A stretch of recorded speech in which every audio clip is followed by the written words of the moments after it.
నమస్కారం ఘంటారవానికి స్వాగతం. ముందుగా ప్రధానాంశాలు. ఉగ్రదాడి మృతులకు అమిత్ షా నివాళులు, బాధిత కుటుంబాలను కలిసి పరామర్శ.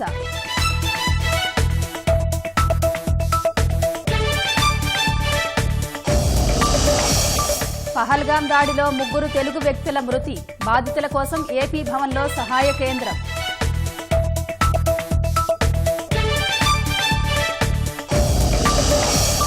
పది ఫలితాల్లో కాకినాడ విద్యార్థిని నేహాంజనికి 600 మార్కులు, ఒప్పిచర్ల ప్రభుత్వ పాఠశాల విద్యార్థిని చంద్రికకు 598 మార్కులు.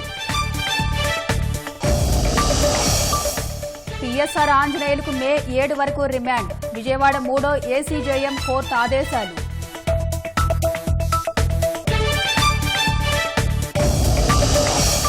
$3,000 తగ్గిన బంగారం ధర, 99,150 రూపాయలకు దిగిన పసిడి.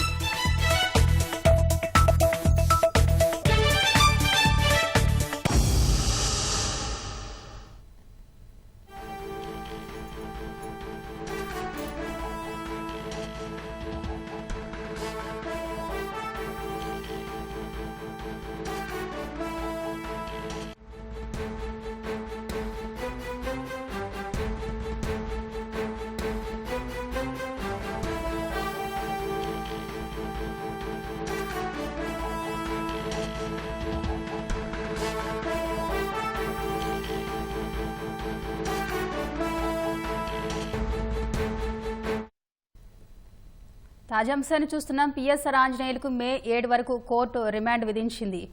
పిఎస్ఆర్ ఆంజనేయులకు మే 7 వరకు రిమాండ్ విధిస్తూ 3వ ఏసీజేఎం కోర్టు ఆదేశాలు జారీ చేసింది. ముంబై నటిపై అక్రమ కేసు బనాయించిన కేసులో పిఎస్ఆర్కు 7 వరకు రిమాండ్ విధించింది.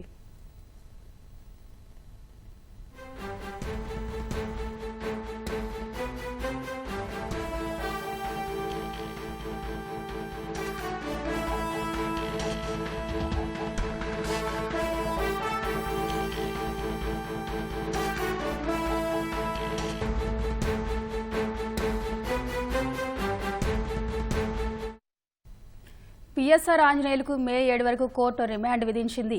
ముంబై నటిపై అక్రమ కేసు బనాయించిన కేసులో పిఎస్ఆర్ను నిందితుడిగా చేర్చుతూ మే 7 వరకు రిమాండ్ విధించింది.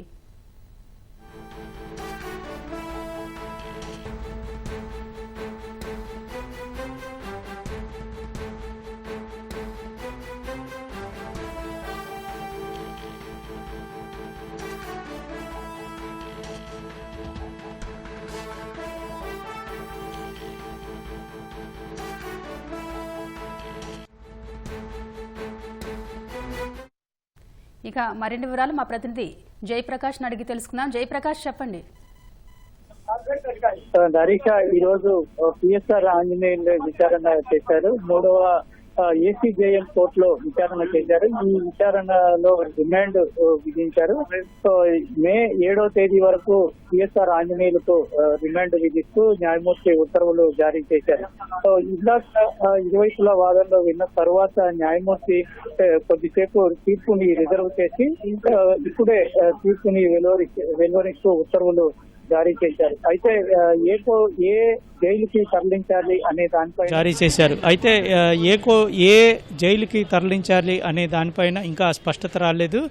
ఇక్కడ విజయవాడలో ఉన్నటువంటి జిల్లా జైల్లో ఎంత మేరకు ఖాళీ ఉంది, అధికారులని సంప్రదించి ఆ తర్వాత ఎక్కడికి పంపించాలనే నిర్ణయాన్ని తీసుకొని ఉన్నారు. కేసు పూర్వపరాలు చూసుకుంటే ముంబై నటిపై అక్రమ కేసు బనాయించారని ఆమె తన ఫిర్యాదు చేసింది. మొదట ఇబ్రహీంపట్నం పోలీసులు కేసు నమోదు చేసి దర్యాప్తు చేసి ఆ తరువాత ఈ కేసుని సిఐడి పోలీసులకు అప్పగించారు. సిఐడి పోలీసులు అప్పగించిన తర్వాత ఇందులో ఉన్నటువంటి నిందితులు 2 ఐపీఎస్లతో పాటు పోలీస్ అధికారులు అంతా కలిసి ముందస్తు బెయిల్ దాఖలు చేసి హైకోర్టు నుంచి రక్షణ పొందారు.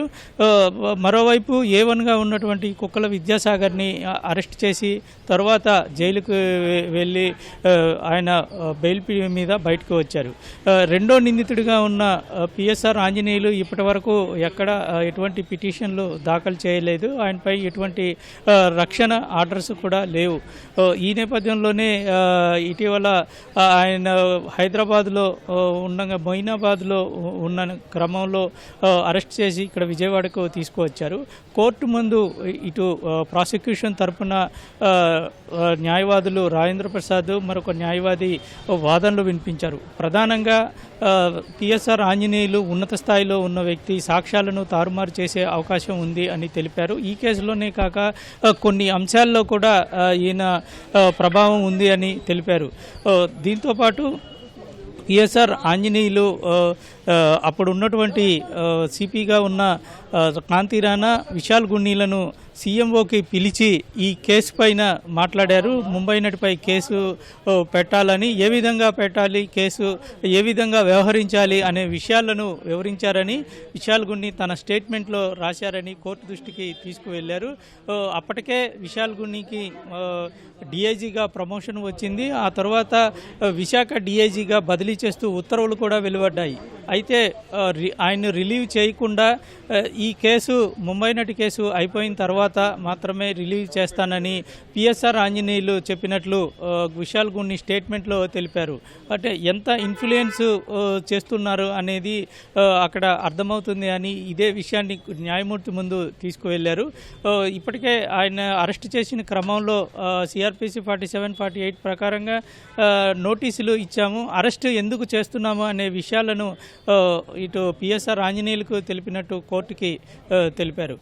ఇలాగే ఇదే కేసు కాకుండా PSR ఆంజనేయుల పైన గుంటూరు నగరంపాలెంలో ఒక కేసు నమోదైందని కోర్టు దృష్టికి తీసుకువెళ్లారు. ఇట్లాగా పలు అంశాల్లో ఈయన ప్రభావితులు చేశారు. ఈ కీలకమైనటువంటి విషయాల్లో అన్నీ తానై నడిపించారు. కాబట్టి ఇటువంటి వ్యక్తిని బయట ఉంటే సాక్ష్యాలు తారుమారయ్యే అవకాశం ఉంది, రిమాండ్ విధించాలని ప్రాసిక్యూషన్ తరపున న్యాయవాదులు న్యాయమూర్తిని కోరారు. మరోవైపు PSR ఆంజనేయులు స్వయంగా మొదట కొన్ని వాదనలు వినిపించారు. ఈ కేసుతోటి తనకి సంబంధం లేదని తెలిపారు. తాను ఎక్కడికి పారిపోలేదని తెలిపారు. అరెస్ట్ చేసే ముందు ఏ కేసులో అరెస్ట్ చేస్తున్నారో చెప్పలేదు అన్నట్టు కోర్టు ముందు తెలిపారు. అనంతరం అటు PSR ఆంజనేయుల తరపున న్యాయవాదులు వాదనలు వినిపించారు. ఈ కేసులో ఉన్న మిగతా నిందితులకు ఇప్పటికే ముందస్తు బెయిల్ హైకోర్టు మంజూరు చేసింది. కాబట్టి అదే విషయాన్ని కోర్టు దృష్టికి తీసుకువచ్చారు. ఈ PSR ఆంజనేయులు ఎక్కడికి పారిపోలేదని తెలిపారు. దీనికి సంబంధించి కొన్ని ఆర్డర్స్ని కూడా, కొన్ని ఉత్తర్వులను కూడా న్యాయమూర్తి ముందు తెలిపారు. హైకోర్టు ఇచ్చినటువంటి ఆర్డర్ని న్యాయమూర్తి ముందు చదివి వినిపించారు.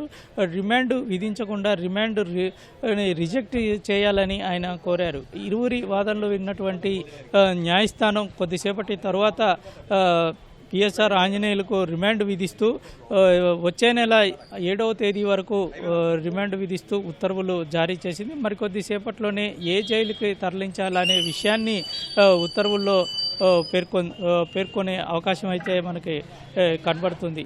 ఈరోజు ఉదయం 6:30 గంటలకు CID కార్యాలయాన్ని నుంచి బయటికి తీసుకువచ్చి వైద్య పరీక్షలు నిర్వహించి అనంతరం విజయవాడ 3వ ACJM కోర్టుకి తీసుకువచ్చారు.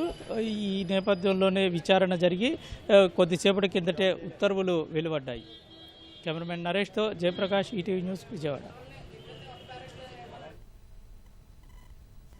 జమ్మూ కశ్మీర్లోని పహల్గాంలో ఉగ్రదాడిలో ప్రాణాలు కోల్పోయిన వారికి కేంద్ర హోంమంత్రి అమిత్ షా నివాళులర్పించారు. ఇందుకోసం ఉదయం శ్రీనగర్కు చేరుకున్న అమిత్ షా పుష్పగుచ్చంతో శ్రద్ధాంజలి ఘటించారు.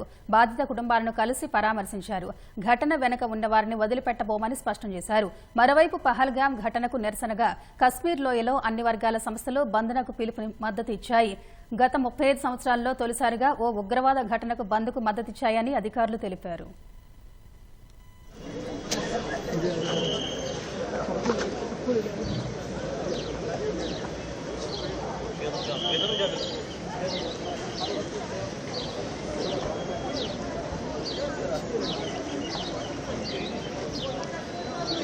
थोड़ा पीछे ना सर का पीछे ना वो आ गया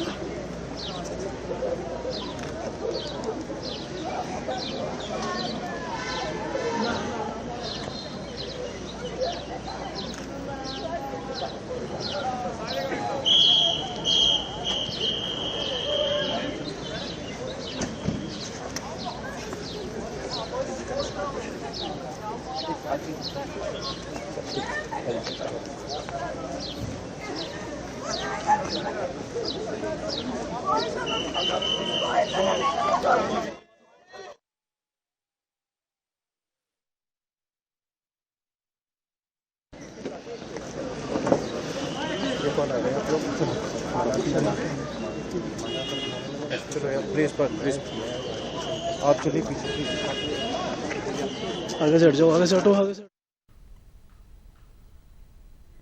ఉగ్రదాడిలో విశాఖకు చెందిన చంద్రమౌళి మృతి చెందడంతో బంధువులు దుఃఖంలో ఉన్నారు. విశాఖలోని ఆయన ఇంటి వద్ద పరిస్థితిని మా ప్రతినిధి ఆదిత్య పవన్ ప్రత్యక్ష ప్రసారం ద్వారా అందిస్తారు. విశాఖలోని పాండురంగాపురం జీఈవి యాంకరేజ్ అపార్ట్మెంట్ దగ్గర ఉన్నాం.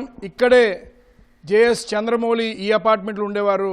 నిన్న కాశ్మీర్లోని పహల్గాంలోని ముష్కరులు చేసిన దాడిలో మృతి చెందారు. చాలా బాధపడుతున్నారు. ఎందుకంటే ఈ అపార్ట్మెంట్కి వారు వైస్ ప్రెసిడెంట్గా ఉన్నారు. చాలా చక్కగా ఉండేవారు. కూడా ఉండేటువంటి సహచరులతోటి ఇక్కడ ఉన్నటువంటి నివాసిస్తున్న వారందరితో కూడా జేఎస్ చంద్రమౌళి చాలా చక్కగా ఉండేవారని చెప్తున్నారు. వెళ్ళేటప్పుడు కూడా వాచ్మెన్కి అనేక జాగ్రత్తలు చెప్పారు. మొక్కల విషయంలో జాగ్రత్తగా ఉండమని అనేక జాగ్రత్తలు చెప్పి మరీ వారు ఇక్కడి నుంచి బయలుదేరారు. కాశ్మీర్కి వెళ్ళడం నేను టీవీలో వార్త చూసిన తర్వాత, ఈ ఉదయం వార్త చూసిన తర్వాత చాలా బాధపడుతున్నారు. ప్రస్తుతం మనతోటి రవికుమార్ గారు ఉన్నారు. ఈ అపార్ట్మెంట్ కార్యదర్శి వారికి చంద్రమౌళి గారికి చాలా చక్కటి సత్సంబంధాలు ఉన్నాయి. వారితో మాట్లాడుతూ ఏమంటారు? ఈ వార్త చూసిన తర్వాత ఏమనిపించింది? చాలా షాకింగ్ న్యూస్ అండి. Actually we didn't believe in the first instance, but when that 10 TV people have shown that photo, we have identified, and from department reliable news అన్న తర్వాత నమ్మాల్సిన పరిస్థితి వచ్చిందండి. చాలా దిగ్భ్రాంతి కలిగించింది. చాలా విషాదకరమైన విషయం. ఎలా ఉండేవారు చంద్రమౌళి? చాలా ఫ్రెండ్లీగా సోషబుల్గా ఉండేవాళ్ళు అండి. అపార్ట్మెంట్ మీటింగ్స్ అవి జరిగినప్పుడు కూడా అపార్ట్మెంట్ ఇష్యూస్ ఏమన్నా అంటే చాలా కీన్ ఇంట్రెస్ట్ తీసుకునేవాళ్ళు. ఆయన వైస్ ప్రెసిడెంట్గా ఎలక్ట్ అయ్యారు. నేను సెక్రటరీగా ఉన్నాను. ఆయన retired state bank manager.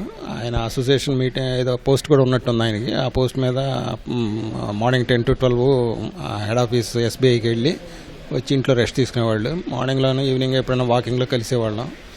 Chit chat చేసుకుని బాగానే ఉండేవాళ్ళు అండి. ఎప్పుడు వెళ్ళారు వీళ్ళు కాశ్మీర్? నేను అవుట్ ఆఫ్ స్టేషన్ అండి. యాక్చువల్గా నేను లాస్ట్ వీక్ విజయవాడ మా బాబాయ్ సెరమనీకి వెళ్ళి వచ్చేసరికి వాచ్మెన్ చెప్పాడండి ఆయన క్యాంప్కి వెళ్ళారని. యాక్చువల్గా అంత మునుపు 15-14 ఆవిడ వాళ్ళ అమ్మాయిని మళ్ళీ యూఎస్కి వెనక్కి పంపిస్తున్నానని చెప్పారు. అంతవరకు తెలుసు. క్యాంప్కి వెళ్ళారంటే నేటివ్ ప్లేస్కి వెళ్ళారేమో, కార్ ఇక్కడ ఉంది కదా, ఫాదర్ కార్లో వెళ్ళి ఉంటారని అనుకున్నాను. ఎప్పుడు వస్తారన్నారు అంటే వారం రోజుల్లో వస్తారని అన్నాడు. ఇవాళ రేపు ఎక్స్పెక్ట్ చేస్తున్నాం. మార్నింగ్ తెల్లారేసరికి ఇది షాకింగ్ న్యూస్ అండి. అలాగే ఇక్కడ సుధాకర్ ఉన్నారు. ఈయన ఈ అపార్ట్మెంట్ వాచ్మెన్. వెళ్లే ముందు చంద్రమౌళి మాట్లాడింది వీరితోటే. చాలా జాగ్రత్తలు చెప్పారు. ఏమంటావు ఇవాళ వార్త చూసే ఏమనిపించింది? ఈరోజు చూసినట్టు చాలా బాధగా ఉంది సార్. ఎందుకంటే సార్ చాలా మంచోళ్ళు. అపార్ట్మెంట్లో సుధాకర్ మొక్కలకు వాటర్ వేసుకో, పిల్లలు బయటకు పంపించద్దు, బిస్కెట్స్ 70 పిల్లలకు పెట్టని చెప్పేసి, సరే నేను వారం రోజులు వస్తానని చెప్పేసి సార్ వెళ్ళారు. ఇలా వస్తానని మనిషి ఇలా రాకపోయేసరికి చాలా బాధగా ఉంది. చాలా స్మూత్, చాలా మంచి వ్యక్తి సార్ అతను. కాశ్మీర్ వెళ్తాడు తెలిసిందా మీకు? మనకు తెలుసు సార్. క్యాంప్ వెళ్తామని చెప్పారు అంతవరకు. ఇప్పుడు వస్తారు సార్ అంటే వారం రోజులు పడుతుంది. అంతకుమించి మనం ఇంకేం అడగకూడదు కదా సార్. సార్ అయితే చాలా మంచివారు. ఇలా జరగడం చాలా బాధగా ఉంది. ఎలా అనిపించింది? కాశ్మీర్లో పర్యాటకుల మీద తీవ్రవాదుల దాడి జరిగింది. అందులో చంద్రమౌళి గారు మృతి చెందారు. వారిని కూడా దారుణంగా విచక్షణారహితంగా కాల్పులు జరిపిన, బతిమాలినా సరే విడిచిపెట్టకుండా కాల్పులు జరిపిన తెలిసిన తర్వాత ఎలా అనిపించింది? చాలా బాధగా ఉంది సార్. మరి ఇలాంటి పరిస్థితి వస్తుంది. ఎవరైనా చనిపోతారు కానీ ఇలా చనిపోతారు అనుకోలేదు. చాలా బాధాకరంగా ఉంది సార్. సార్ అయితే చాలా స్మూత్. రోజు వాకింగ్ కూడా వెళ్తారు. ఒక ఉదయం 6:30 నుంచి 7 వరకు కూడా ఉన్నాం. అది సార్ జరిగిన విషయం. చాలా బాధపడుతున్నారు. అలాగే వారి బంధువులు వచ్చారు. చంద్రమౌళి బంధువులు ఇక్కడ ఉన్న వారితో మాట్లాడతారు. ఏమంటారు? చాలా బాధాకర విషయం. కాశ్మీర్లో పర్యటన కోసం వెళ్ళారు కానీ నాకు అన్నీ గారు అవుతారండి. నేను ఉదయం 7:30 అయిందండి. లేచి కూర్చున్నాను. గబ్బుకు మా అబ్బాయి టీవీ వేసాడు సార్. టీవీ వేయగానే చూసి గబ్బుకుని ఇలాగా డాడీ పెదనాన్నలాగా ఉన్నారా, పెదనాన్నలాగా ఉండమేట్రా, సరిగ్గా చూడరా అన్నానండి. లేదు ఇలాగ కాశ్మీర్లో ఇలాగ ఏదో జరిగిందట అన్నానండి. గబుక్కుని మా మిస్సెస్ ఈ లోపల వచ్చాను. అదేంటది మీ మేనగాళ్ళు అలా అయినండి, మీ అన్నీ గారు అన్నాను. చూసి ఆందోళన అయిపోయి గబుక్కుని మా కులం వాళ్ళకి 2-3 ఫోన్ చేశాను సార్. నేను కిందటి నెల నేను మార్చిలో కలిశాను సార్. ఎప్పుడు నేను జోనల్ ఆఫీస్ మెడిసిన్కి వెళ్తానండి. పిల్లలు బాగున్నారా, పిల్లలు జాగ్రత్త, ఆరోగ్యం కాపాడుకో.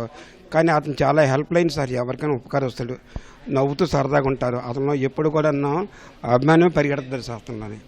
అది ఎలా అనిపించింది? బాధాకరమైన విషయం, ఘోరంగా నన్ను చంపొద్దు పరిగెడుతుంటే చూసి నేను చాలా షాక్ అయ్యాను సార్. నాకు బీపీ షుగర్ ఉంది, నాకు స్ట్రోక్ ఒకటి ఉందండి. మా మిస్సెస్ అలా కూర్చుని పెట్టి మీరు కంగారు అవ్వకండి అనేసి నాకు కూర్చుని పెట్టేసి నాకు నీళ్ళు ఇచ్చారు. అలాగా ఆ గాబర మీద మా మిస్సెస్ని ఇంట్లో ఉంచి మా అబ్బాయిని తీసుకొచ్చి ఇక్కడికి వచ్చానండి. ఇక్కడ మధురవాడ, బొబ్బిలి, పార్వతపురం, ఇక టౌన్, తుని. స్వస్థలం ఇక్కడ ఏ ఊరు? చంద్రమౌళి గారిది స్వస్థలంగా శ్రీకాకుళం అండి. ఉద్యోగ రీతిగా ఇక్కడ సెటిల్ అయిపోయారు సార్, ఉద్యోగపరంగా. మారి సొంత ఊరు పార్వతపురం అండి. అదండి. కుటుంబం, పిల్లలు ఎంతమంది? చంద్రమౌళి గారు 2 పాపలు సార్. బాగా సెటిల్ అయిపోయారు, మంచి లైఫ్ ఇచ్చారు సార్. అది కానీ ఒకటండి, ఆ టీవీ చూస్తుంటేనండి ఎంత ఘోరంగా జరుగుతుందో ఊహించుకోలేదండి. ఏంటిది ఎంత విచిత్రమా నేను నమ్మలేకపోయాను సార్. మా మిస్సెస్ అదేంటండి మీ అన్నయ్య గారు అంటే ఆ యాడ్ చూస్తుండండి కిందనే చాలా ఘోరంగా నాకు షేకింగ్ వచ్చింది సార్. నాకు ఎందుకంటే నాకు 3 ఆపరేషన్లు అయ్యాయి, బీపీ షుగర్ ఉంది, స్ట్రెయిన్ అయిపోతున్నానండి. అలాగే వారి బంధువులు ఉన్నారు, ఏమంటారు? ఎందుకంటే చాలా బాధాకర విషయం. అందరం చూసాం, దృశ్యాలు చూసాం. పరిగెడుతుంటే తుపాకుల తూటాలు గుర్చుకుని మరి వారందరూ మృతి చెందారు. విచక్షణారహితంగా కాల్పులు జరిపారు. ఎట్టి పరిస్థితుల్లో కూడా చంపొద్దని బతిమాలినా సరే దారుణంగా చంపినటువంటి పరిస్థితి తెలుస్తుంది. ఏమంటారు మీరు? ఎలా అనిపిస్తుంది?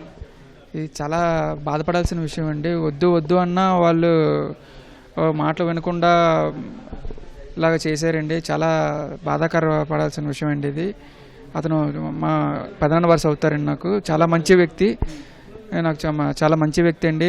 మా కుటుంబానికి కనుక మా బంధువులందరికీ చాలా హెల్ప్ఫుల్గా ఉంటారండి. అతను అందరు మంచి కోరే వ్యక్తి అండి. అతను చాలా బాధపడుతున్నారు. ఎందుకంటే పర్యాటక ప్రాంతానికి వెళ్ళారు, పర్యటన చేయడానికి వెళ్ళినటువంటి వ్యక్తిని ఈ రకంగా విచక్షణారహితంగా తీవ్రవాదులు మట్టుబెట్టడాన్ని చూసి చెలించిపోతున్నారు, తీవ్ర ఆవేదన వ్యక్తం చేస్తున్నారు, జరిగిన సంఘటనని తలుచుకుని బాధపడుతున్నారు. ఇప్పుడే చంద్రమౌళి కుటుంబ సభ్యులంతా కూడా ఈ అపార్ట్మెంట్కి వస్తున్నారు. అలాగే అపార్ట్మెంట్లో చుట్టుపక్కల ఉన్నటువంటి సహచరులు కూడా ఈ అపార్ట్మెంట్ చేరుకుని చాలా బాధను వ్యక్తం చేస్తున్నారు.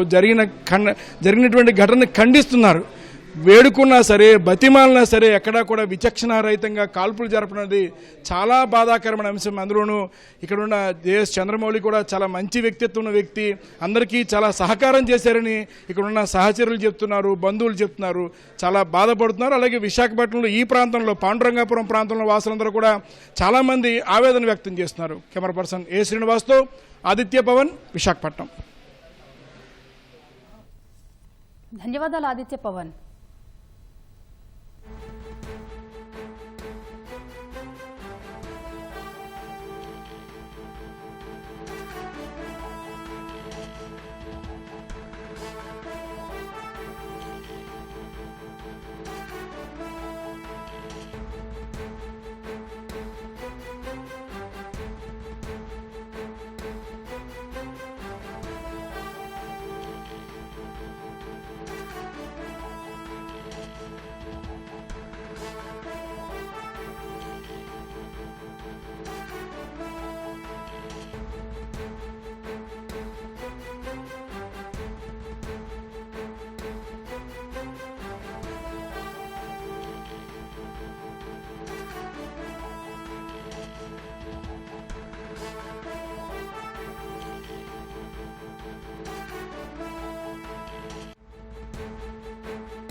ఉగ్రదాడిలో మృతి చెందిన నెల్లూరు జిల్లా కావలికి చెందిన మధుసూదన్ రావు మృతదేహాన్ని స్వగ్రామానికి తరలించేందుకు ఏర్పాట్లు చేస్తున్నారు. చెన్నై వరకు విమానంలో, అక్కడి నుంచి రోడ్డు మార్గంలో కావలికి తీసుకొచ్చేందుకు ఏర్పాట్లు చేసినట్లు జిల్లా రెవెన్యూ అధికారులకు సమాచారం ఇచ్చారు. చెన్నై ఎయిర్పోర్టుకు మధ్యాహ్నం 3 గంటలకు మధుసూదన్ రావు మృతదేహం తరలిస్తారు. అక్కడి నుంచి రాత్రి 7 గంటలకు కావలికి తీసుకొస్తారు.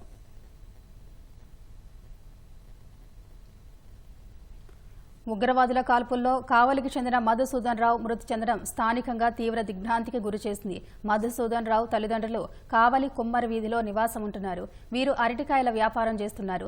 మధుసూదన్ రావు బెంగళూరులో సాఫ్ట్వేర్ ఇంజనీర్గా పనిచేస్తున్నారు. 12 ఏళ్ల క్రితమే ఆయన బెంగళూరులో స్థిరపడ్డారు. భార్య కామాక్షి. వీరికి 20 ఏళ్ల క్రితం వివాహమైంది. వీరి కుమార్తె ఇంటర్, కుమారుడు 8వ తరగతి చదువుతున్నారు. పర్యాటకులపై ఉగ్రదాడిని మంత్రి ఆనం రామనారాయణ రెడ్డి ఖండించారు. జమ్మూ కశ్మీర్లో ఉగ్రదాడుల్లో కావలివాసి చనిపోవడం దిగ్భ్రాంతిని కలిగించిందన్నారు. ఇది హేయమైన చర్య అని అన్నారు. మధుసూదన్ రావు కుటుంబ సభ్యులకు ప్రగాఢ సానుభూతి తెలిపారు. వారి కుటుంబానికి కూటమి ప్రభుత్వం అండగా ఉంటుందన్నారు.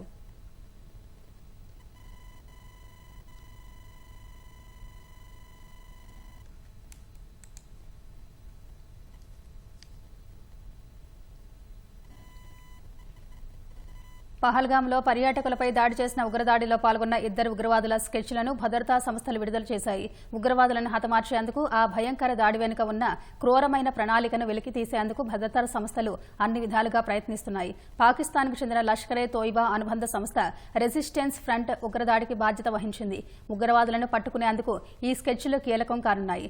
జమ్మూ కశ్మీర్లో ఉన్న స్థానికులు ఎవరైనా ఇందులో కనిపిస్తున్న వారి ఆచూకీ తెలపాలని పోలీసులు కోరారు.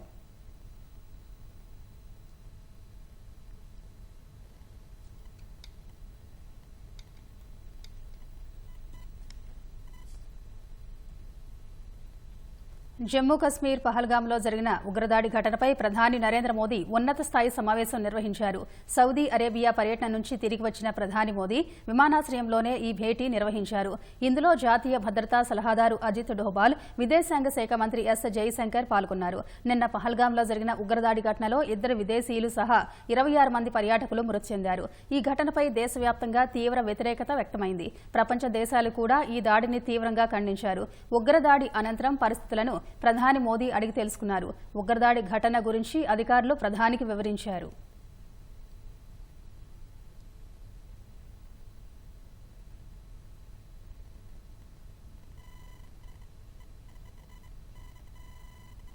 పహల్గాంలో పర్యాటకులపై ఉగ్రదాడికి వ్యతిరేకంగా దేశవ్యాప్తంగా నిరసనలు వ్యక్తమవుతున్నాయి. పార్టీలకు అతీతంగా పలువురు నేతలు ఉగ్రవాద ఘటనను తీవ్రంగా ఖండించారు. పర్యాటకులపై దాడిని ఖండిస్తూ జమ్మూ కశ్మీర్లో పలు హిందూ సంఘాల నేతలు ఆందోళన నిర్వహించారు.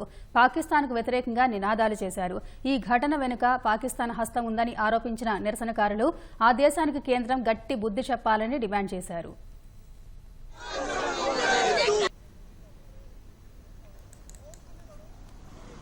पाकिस्तान दहशतगर्दी बंद करो, दहशतगर्दी बंद करो, दहशतगर्दी बंद करो, बंद करो, दहशतगर्दी बंद करो, पाकिस्तान पाकिस्तान पाकिस्तान पाकिस्तान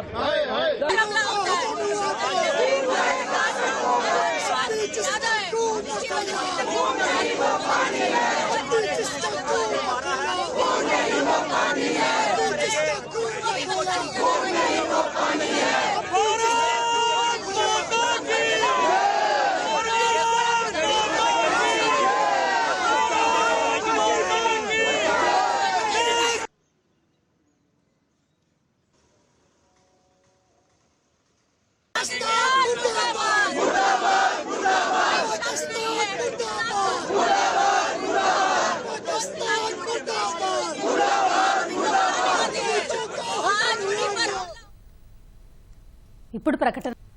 రాష్ట్రంలో 10వ తరగతి ఫలితాల్లో బాలికలు సత్తా చాటారు. అత్యధిక ఉత్తీర్ణత శాతంతో పాటు వ్యక్తిగతంగానూ రికార్డు మార్కులు సాధించారు. 10 ఫలితాలను మంత్రి లోకేష్ ఆన్లైన్లో విడుదల చేశారు. పరీక్షల్లో 81.14% ఉత్తీర్ణత నమోదైంది. 93.90% ఉత్తీర్ణతతో పార్వతీపురం మన్యం జిల్లా అగ్రస్థానం, 47.64% ఉత్తీర్ణతతో అల్లూరి సీతారామరాజు జిల్లా చివరి స్థానంలో నిలిచాయి. 10వ తరగతి పరీక్షల్లో బాలికలే పైచేయి సాధించారు. బాలికలు 84.09%, బాలురు 78.31% ఉత్తీర్ణులయ్యారు. పరీక్షలకు 6,14,459 మంది విద్యార్థులు హాజరు కాగా 4,98,585 మంది ఉత్తీర్ణత సాధించారు. 1,680 పాఠశాలల్లో 100% ఫలితాలు నమోదయ్యాయి. 19 పాఠశాలల్లో 0% ఉత్తీర్ణత నమోదైంది. 10వ తరగతి పరీక్షల్లో ఉత్తీర్ణత సాధించిన విద్యార్థులకు మంత్రి లోకేష్ అభినందనలు తెలిపారు. ఉత్తీర్ణత సాధించని వారు నిరుత్సాహపడవద్దన్నారు. మనమిత్ర వాట్సాప్ లీప్ యాప్లోనూ 10వ తరగతి ఫలితాలు పొందవచ్చని లోకేష్ తెలిపారు. వాట్సాప్ నెంబర్ 9553000009కు హాయ్ మెసేజ్ పంపినా ఫలితాలు తెలుసుకోవచ్చన్నారు. మే 19 నుంచి 28 వరకు 10వ తరగతి సప్లిమెంటరీ పరీక్షలు నిర్వహించనున్నట్టు వెల్లడించారు.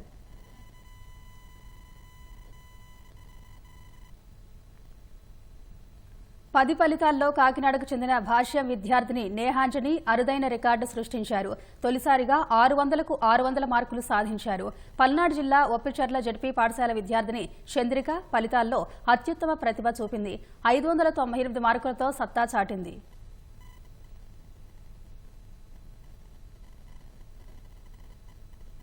ఏపీ రెసిడెన్షియల్ పాఠశాలల్లో అత్యధికంగా 95.02% ఉత్తీర్ణత నమోదైంది. గత 10 ఏళ్ల ఫలితాలతో పోలిస్తే 2015 నుంచి 19 వరకు 90% ఉత్తీర్ణత నమోదైంది. 2020-21లో కరోనా కారణంగా పరీక్షలు నిర్వహించకుండానే విద్యార్థులందరినీ పాస్ చేయడంతో 100% ఫలితాలు నమోదయ్యాయి. 2022లో అతి తక్కువగా 65.26% ఫలితాలు నమోదయ్యాయి. రీకౌంటింగ్ లేదా రీవెరిఫికేషన్కు రేపటి నుంచి మే 1 వరకు విద్యార్థులు ఆన్లైన్లో దరఖాస్తు చేసుకునే అవకాశం కల్పించారు. సబ్జెక్టుల వారీగా ఫస్ట్ లాంగ్వేజ్లో 95.94% మంది, సెకండ్ లాంగ్వేజ్లో 99.51%, థర్డ్ లాంగ్వేజ్లో 96.10% మంది ఉత్తీర్ణత సాధించారు. గణితంలో అత్యల్పంగా 86.92% మంది ఉత్తీర్ణత సాధించగా సైన్స్ సబ్జెక్టులో 90.17% మంది, సోషల్లో 92.90% మంది పాస్ అయ్యారు. ఇంగ్లీష్ మీడియం విద్యార్థులు 83.19% మంది పాస్ కాగా తెలుగు మీడియం విద్యార్థులు 58.59% మంది పాస్ అయ్యారు. హిందీ మీడియంలో 100% మంది, ఉర్దూ మీడియంలో 70.71% మంది ఉత్తీర్ణత సాధించారు. 5 ప్రభుత్వ పాఠశాలల్లో 100% ఫలితాలు నమోదు కాగా 194 జిల్లా పరిషత్ పాఠశాలలో 100% ఫలితాలు వచ్చాయి. జిల్లాల వారీగా ఫలితాల్లో 93.90%తో పార్వతీపురం మన్యం జిల్లా మొదటి స్థానంలో నిలిచింది. 91.43%తో బీఆర్ అంబేద్కర్ కోనసీమ జిల్లా రెండవ స్థానంలోనూ, 89.14% ఉత్తీర్ణతతో విశాఖ జిల్లా మూడో స్థానంలో నిలిచాయి. 67.06%తో చిత్తూరు, 66.01%తో కర్నూలు, 47.64%తో అల్లూరు సీతారామరాజు జిల్లాలు చివరి 3 స్థానాల్లో నిలిచాయి. రాజధాని పనుల పునః ప్రారంభోత్సవానికి మే 2న ప్రధాని మోదీ అమరావతికి విచ్చేస్తున్నారని మంత్రి నారాయణ తెలిపారు. ప్రధాని పర్యటన ఏర్పాట్ల కోసం మంత్రి నారాయణ గుంటూరు రేంజ్ ఐజీ రాజధాని ప్రాంతాల్లో పర్యటించారు. ప్రధాని బహిరంగ సభ వేదిక వద్దకు చేరుకునే మార్గాలను పరిశీలించారు. రాష్ట్ర వ్యాప్తంగా 5 లక్షల మంది ప్రజలు ప్రధాని సభకు హాజరవుతారని నారాయణ చెప్పారు. వీరికి ఎలాంటి ఇబ్బందులు లేకుండా 11 చోట్ల వాహనాల పార్కింగ్ సదుపాయం కల్పించినట్టు వివరించారు. ప్రజలు వేదిక వద్దకు చేరుకునేందుకు 8 మార్గాలను ఎంపిక చేశామన్నారు. భద్రతా పరంగానూ అన్ని జాగ్రత్తలు తీసుకుంటున్నామన్నారు. ప్రధాని అమరావతి చేరుకోగానే రోడ్ షో నిర్వహిస్తారని మంత్రి నారాయణ వెల్లడించారు. మొత్తం 11 ప్లేసుల్లో పార్కింగ్ ప్లేస్ ఉంటాయి. 11 ప్లేసుల్లో పార్కింగ్ పెడుతున్నారు. ఎటువంటి ఇబ్బంది లేకుండా 11 ప్లేసుల్లో. వెన్యూకి రావడానికి 8 రోడ్లు ఉన్నాయి. వెన్యూకి రావడానికి 8 రోడ్లు. ఒకటి మంగళగిరి నుంచి వచ్చే 2 రోడ్లు ఉన్నాయి. తాడేపల్లి నుంచి వచ్చేది 1 రోడ్డు ఉంది. వెస్ట్ బైపాస్ కూడా యాక్చువల్గా వెస్ట్ బైపాస్లో కూడా వచ్చి ఈ యొక్క వెన్యూకి వచ్చేదానికి ఏర్పాట్లు చేశాం. అదేవిధంగా ప్రకాశం బ్యారేజ్ నుంచి వచ్చి 2 రోడ్లు వస్తున్నాయి. అదేవిధంగా తాడికొండ నుంచి 1 రోడ్డు, హరిచంద్రాపురం నుంచి 1 రోడ్డు. ఈ రోడ్లలో అక్కడక్కడ చిన్న చిన్న బాటిల్ నెక్స్ ఉంటే అవన్నీ క్లియర్ చేయాల్సిందిగా పోలీసు వాళ్ళు రిక్వెస్ట్ చేశారు. దాని మీద ఈరోజు అధికారులతో, సిఆర్డీ అధికారులతోనూ వాళ్ళందరితో అవన్నీ విజిట్ చేసి ఇన్స్ట్రక్షన్స్ ఇచ్చాం. 2 రోజుల్లో అంటే ఇవాళ రేపు ఈవినింగ్ అలా కంప్లీట్ చేయండి. ఎల్లుండి మార్నింగ్ మళ్ళా కంబైన్డ్ ఇన్స్పెక్షన్ చేస్తాం. అటు పోలీస్ డిపార్ట్మెంటు, సిఆర్డీ అని చెప్పాం.